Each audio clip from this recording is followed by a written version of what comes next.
জানিয়ে আমি কয়েকদিন আগে বলেছিলাম যে 17 তারিখ থেকে আমাদের তৃতীয় পর্যায়ে অন্নপূর্ণা যোজনার টাকা অ্যাকাউন্টে ট্রান্সফার শুরু হবে। আমরা যেহেতু সংকল্পপত্রে ঘোষণা করেছিলাম আমরা প্রথম জুন মাসে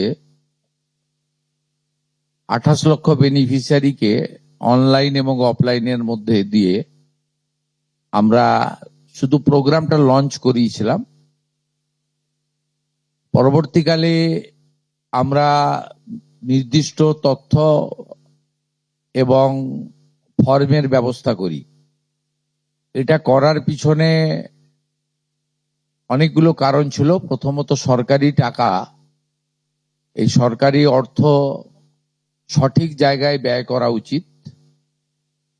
সরকারি অর্থে নয়ছয় করার বা ফাইন্যান্সিয়াল ইনডিসিপ্লিন করার কোনো অধিকার কোনো মুখ্যমন্ত্রী, মন্ত্রী বা আধিকারিকের নেই। তাছাড়াও বিগত দিনের লক্ষ্মী ভান্ডার বলুন বা আমাদের সরকার আসার পরে অন্নপূর্ণা যোজনা, এটা সম্পূর্ণভাবে মহিলাদের একটি স্কিম। তার বয়স নির্দিষ্ট করা আছে 25 থেকে 60 বছর। সেক্ষেত্রে কোনো পুরুষের বা বয়সের 25 বছরের কম যারা, তারা পাওয়ার যোগ্য হতে পারে না। আমরা বিগত সরকার যখন প্রথম শুরু করে খুব অনিয়মিতভাবে প্রায় 9 মাস গেছে 500 টাকা করে ভাতা দিতে, এবং প্রতি মাসেই তাদের সংখ্যা এদিক ওদিক হয়েছে। ফাইনালি নির্বাচনের আগে তড়িঘড়ি করে 2 কোটির আশেপাশের কিছু সংখ্যা হবে 1,500 টাকা করে ট্রান্সফার করা হয় মাত্র 2 মাসের জন্য। তাই তো শেষের দিকে ওই এবং সেটা করতে গিয়ে আমরা দেখলাম যে আমরা যদি সকলকেই লিস্টটাকে কনভার্ট করে দিই অন্নপূর্ণা যোজনাতে, তাতে এসআইআর এর নাম বাদ গেছে, ভারতীয় নয় এমন লোকের নাম থাকবে, মৃত লোকের নাম থাকবে, পুরুষদের নাম তাতে থেকে যাবে। সেই কারণে আমরা নতুন সরকার স্বচ্ছতার ভিত্তিতে এই কর্মসূচি দেওয়ার ক্ষেত্রে আমরা ফর্ম চালু করি এবং আমাদের পোর্টাল চালু হয়, এবং জুলাই মাসে দ্বিতীয় পর্যায়ে যখন আমরা 1 কোটিরও বেশি মহিলার অ্যাকাউন্টে নেতাজি ইন্ডোর স্টেডিয়াম থেকে প্রোগ্রাম করে টাকা ট্রান্সফার করি, সেক্ষেত্রেও অনেক অভিযোগ আসে আমাদের কাছে, এবং অনেক মহিলারা বলেন যে আমি যোগ্য কিন্তু আমাকে দেওয়া হয়নি ইত্যাদি ইত্যাদি। তাই আমরা আমাদের বিডিওদের সাহায্য নিয়ে জেলা শাসকদের নেতৃত্বে হাউস টু হাউস ভেরিফিকেশন যতটা সম্ভব এই সময়ের মধ্যে করি, এবং জুন এবং জুলাই মাসের 31 তারিখ পর্যন্ত পোর্টাল চালু ছিল আবেদনের। এবং এখানে প্রায় 1,70,00,000 বা তার থেকে একটু কিছু বেশি হবে সংখ্যাটা, আমি এই মুহূর্তে ডিটেলসে যাচ্ছি না, তারা আবেদন ইত্যাদি করেন, যার মধ্যে জুলাই মাসের প্রাপকরাও ছিলেন। অনেকের না পাওয়ার অভিযোগও ছিল, সংখ্যা অনেক। আবার অনেকের বক্তব্য ছিল যারা পাওয়ার যোগ্য নয় তাদের দিয়ে দেওয়া হয়েছে। তাই আমরা মোটামুটি একটা ভেরিফিকেশনের কাজ করছি, যে কাজ আগামী কাল পর্যন্ত আমাদের চালাতে হবে। এর মধ্য দিয়ে ইতিমধ্যে যারা ভেরিফাইড হয়েছেন সংখ্যাটা অনেক, গত মাসের থেকেও অনেক বেশি, তাদের অর্থ দপ্তর 17 তারিখ থেকে এত বিরাট এলাকা, বিরাট টাকা, 2-3 দিন লাগবে, অ্যাকাউন্টে ট্রান্সফার তারা করতে থাকবেন। এটা প্রতি মাসে হবে না, প্রতি মাসেই যারা ভেরিফাইড হলেন তারা মাসের 2য় সপ্তাহে, আমি দেখছিলাম কিছুজন 1 তারিখ থেকেই বলতে শুরু করেছেন কখন ঢুকবে কখন ঢুকবে। মানে এরা মূলত আমাদের ভোট দেয়নি, আমাদের পরাজয় দেখতে চেয়েছিলেন, খুব কষ্ট হচ্ছে ওদের। কিন্তু আমরা সরকারি টাকা নয়ছয় করতে দেব না, আর যোগ্য প্রাপকদের চিহ্নিত করেই দেব, এবং আমরা এক্ষেত্রে কমিটেড। অর্থাৎ যে চুরি দুর্নীতি হয়েছে, যেমন বিগত দিনে আধার লিঙ্ক অ্যাকাউন্ট নম্বর দেওয়া হয়নি, সেলফ ডিক্লিয়ার অ্যাকাউন্ট নম্বরে দেওয়া হয়েছে, এর ফলে মহিলার টাকা পুরুষ পেয়েছে, অন্য লোক পেয়েছে, এখন গ্রেপ্তার হয়েছে বহু মানুষ। এই সব আছে, ডিটেলসে তো বলা যাবে না। আমরা মোটামুটি আপনারা আমাদের শিশু ও নারী কল্যাণ দপ্তরের, এটা হচ্ছে নোডাল এজেন্সি, ইমপ্লিমেন্টিং এজেন্সি, তাদের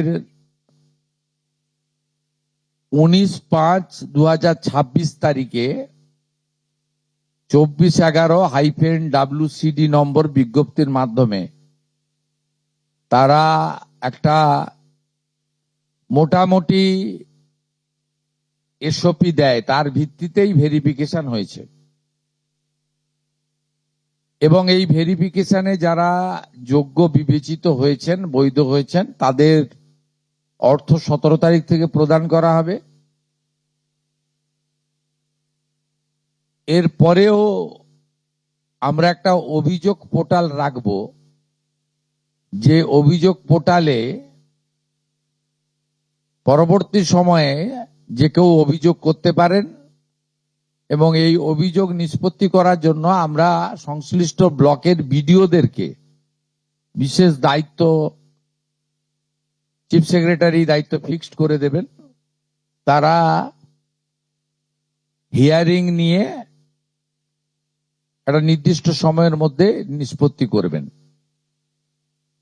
আমাদের যারা যোগ্য বিবেচিত হয়েছেন তাদের বয়স 25 থেকে 60 বছরের মধ্যে হতে হবে, আগেই বলা আছে। কেন্দ্রীয় বা রাজ্য সরকার, কোন বিধিবদ্ধ সংস্থা, সরকারি আন্ডারটেকিং, পঞ্চায়েত, পৌরসভা, সরকার, সরকারি সাহায্যপ্রাপ্ত শিক্ষা প্রতিষ্ঠান অর্থাৎ শিক্ষক, শিক্ষাকর্মী,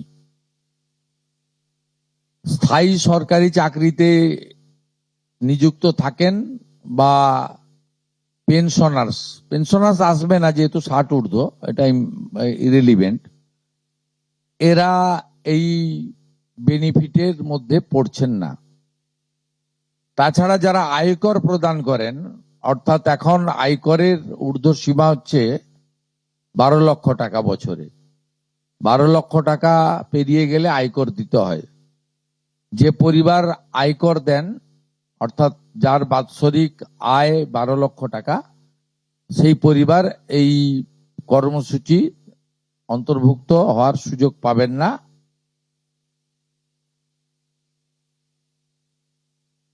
এবং যে মহিলা নিজে 10,000 টাকার বেশি নিজে উপার্জন করেন মাসে, তাকেও এর বিবেচনার মধ্যে প্রাথমিকভাবে আনা হয়নি। কিন্তু এক্ষেত্রে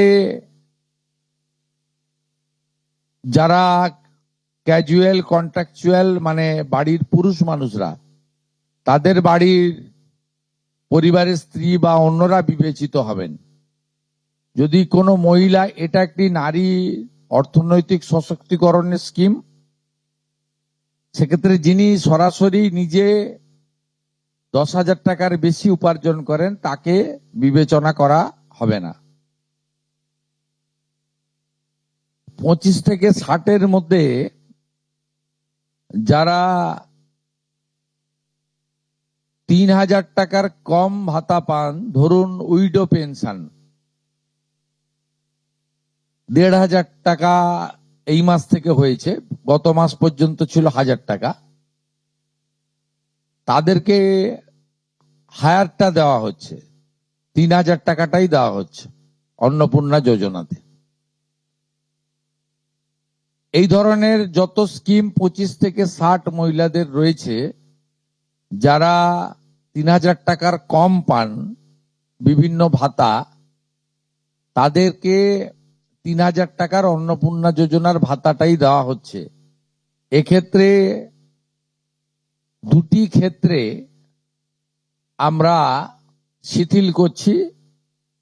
একটা হচ্ছে দিব্যাঙ্গ ভাতা যারা পান তারা দুটো ভাতাই পাবেন। তারা দিব্যাঙ্গ ভাতা যেটা আগস্ট মাস থেকে 1,500 হয়ে যাবে সেটাও পাবেন, অন্নপূর্ণা যোজনা 3,000ও পাবেন, শুধুমাত্র ফিজিক্যালি চ্যালেঞ্জদের ক্ষেত্রে। আর পিএম কিষাণ সম্মান নিধির ক্ষেত্রে, এই দুটি ক্ষেত্রে আমরা এটাকে শিথিল রাখছি। এছাড়াও এর আগে যেটা অনেক মহিলার নাম বাদ চলে গেছিল, 3 কক্ষ বিশিষ্ট বাড়ি, এটা গ্রামের ক্ষেত্রে এক্সাম্পট করে দেওয়া হয়েছে। গ্রামের ক্ষেত্রে কোনো বাড়ির সংখ্যা রাখা হয়নি, শিথিল করে দেওয়া হয়েছে।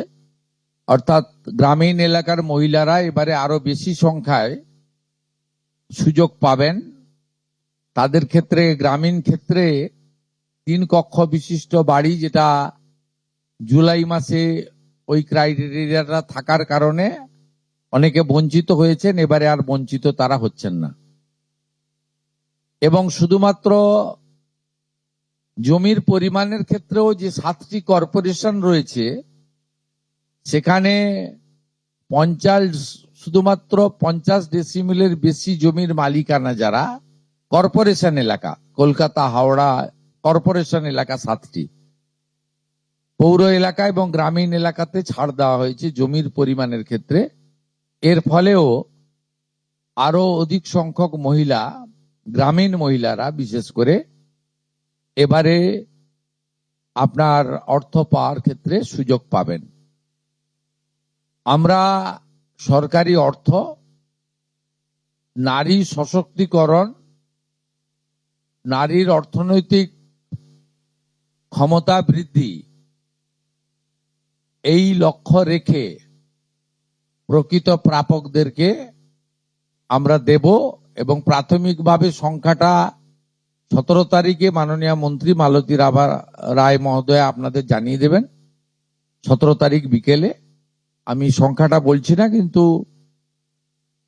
যে কয়েক লক্ষ মহিলা তারা জুলাই মাসে অর্থ থেকে বঞ্চিত হয়েছিলেন, এই 3 কক্ষ বিশিষ্ট বাড়ি বা জমির পরিমাণ ইত্যাদির কারণে তাদের ম্যাক্সিমামটাই এবারে আমরা সংযুক্ত করে দিয়েছি। তাই আমি বিশ্বাস করি যে আগস্ট মাসে প্রদেয় অর্থে 100% না হলেও 99% প্রকৃত প্রাপকদের হাতে আমরা পৌঁছে দিতে পারবো। এবং এর সাথে সাথে অভিযোগ পোর্টালও চালু করে দেবেন। যে অভিযোগ পোর্টালেও আমাদের দপ্তরের গাইডলাইনের বাইরে গিয়ে কেউ যদি পেয়ে থাকে, আপনারা তথ্য দিয়ে সাহায্য করবেন রাজ্য সরকারকে। আর এই গাইডলাইনের মধ্যে থাকা কোনো দিদি বা বোন যদি বঞ্চিত হন, তিনিও আপনারা আবেদন করবেন এবং এটা কন্টিনিউয়াস প্রসেসের মধ্যে থাকবে। এবং আমরা বিশ্বাস করি আগস্ট মাসে যে তালিকা হবে, এই তালিকা আপনারা সবাই অ্যাপ্রিসিয়েট করবেন। এবং প্রত্যেক মাসে দ্বিতীয় সপ্তাহে, যেহেতু সরকারের নিজস্ব তহবিল থেকে এটা দিতে হবে এবং টাকার অ্যামাউন্টটাও খুব বড়, অ্যামাউন্টটা যথেষ্ট বড়, আমরা নিজেরাই 17 তারিখে ট্রান্সফার হওয়া টাকার সঙ্গে 3,000-কে গুণ করলে নিজেরাই দেখতে পাবেন যে কত বিরাট পরিমাণ অর্থ সম্পূর্ণ পশ্চিমবঙ্গ সরকারের অর্থ থেকে দেওয়া হচ্ছে। আমরা অর্থ দপ্তরের সঙ্গে কথা বলেছি, তারা বিগত দিনেও যে সরকারের 500 প্রথম, পরে 1000, 2 মাসের জন্য 1,500 যে স্কিম ছিল, তাতেও মাসের দ্বিতীয় সপ্তাহে দিতেন মোটামুটি 10 থেকে 15 তারিখের মধ্যে। এক্ষেত্রেও প্রত্যেক মাসে 10 থেকে 15 তারিখের মধ্যে যারা বৈধ প্রাপক হিসেবে চিহ্নিত হলেন তারা পেয়ে যাবেন। এইটা ক্লিয়ার করলাম এবং আপনাদের সরকার আপনাদের পাশে আছে। বুঝছে?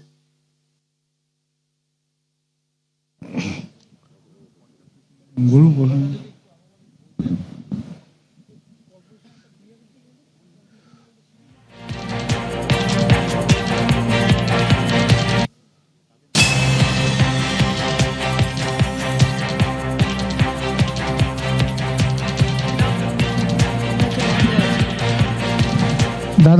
दादा हिंदी थोड़ा अगर बोल दे।